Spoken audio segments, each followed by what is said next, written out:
Hey guys, welcome back to Science Skills and Life Skills with Vikhyath. So in this video we're going to continue our emerging tech series by learning something called IoT. So what is IoT? IoT is the abbreviated form of Internet of Things.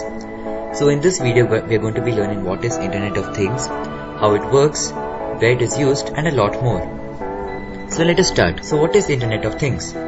So the things in Internet of Things refers to machines or devices which have sensors, and these sensors gather, store and analyze information.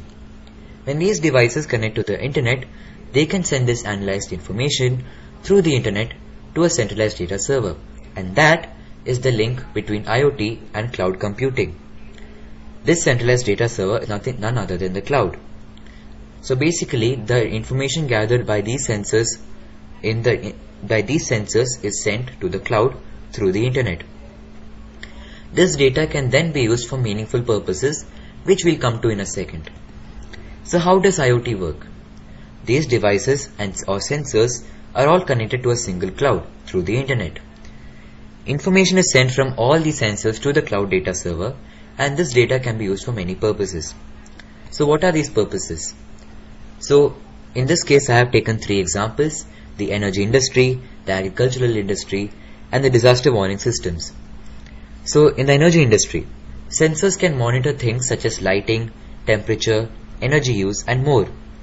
This data is sent to a cloud server, and this cloud server sends this data to an AI algorithm, and that also links IoT with AI. So this data is fed to an AI algorithm, and this AI algorithm manages electricity usage much more efficiently than humans can. Now the agricultural industry is where IoT is most famous. So in smart farms, sensors are placed at regular intervals in the soil to measure soil quality, moisture and weather. This data, which eventually ends up in the AI algorithm, can be used to adjust the irrigation and manure in an area of soil.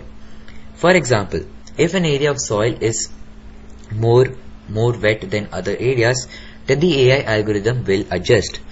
Basically, it will pour less water in that area than the other areas, so that it doesn't have to excessively irrigate that area soil even though it's already wet. So that drastically lowers the costs while increasing the yield. Same applies for manure. So now let's look at the disaster warning systems. So the sensors in the disaster warning systems, they collect critical information about the environment, allowing for early detection of environmental disasters such as earthquakes and tsunamis, thus saving lives. So now let us look at a practical example of IoT.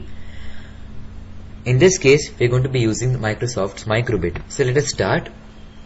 So to open Microbit, we are going to go to the website makecode.microbit.org, and this opens the Microbit home screen.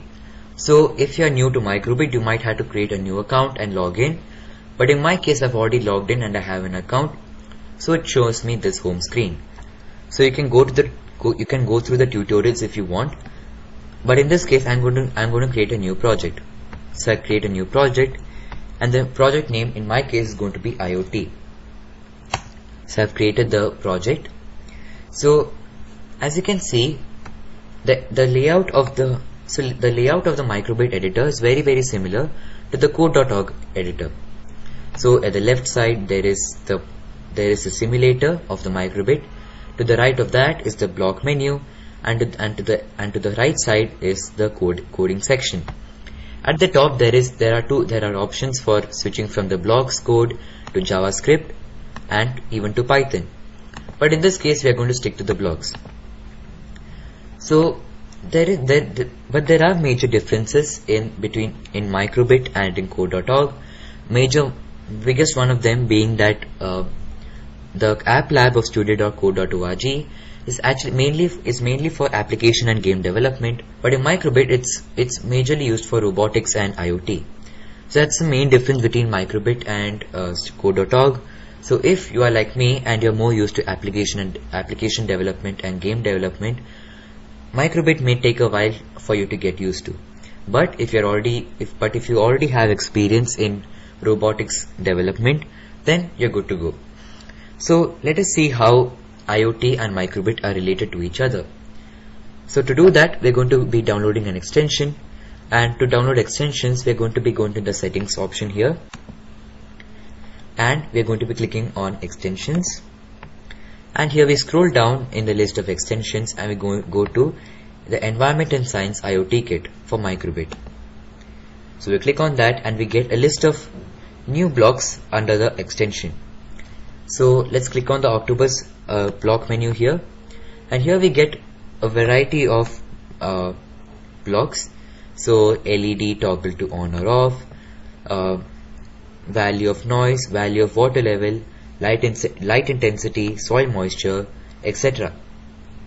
So in this case, we're going to be using the soil moisture block here, and we're going to be creating some code. So as you can see, I have created code here.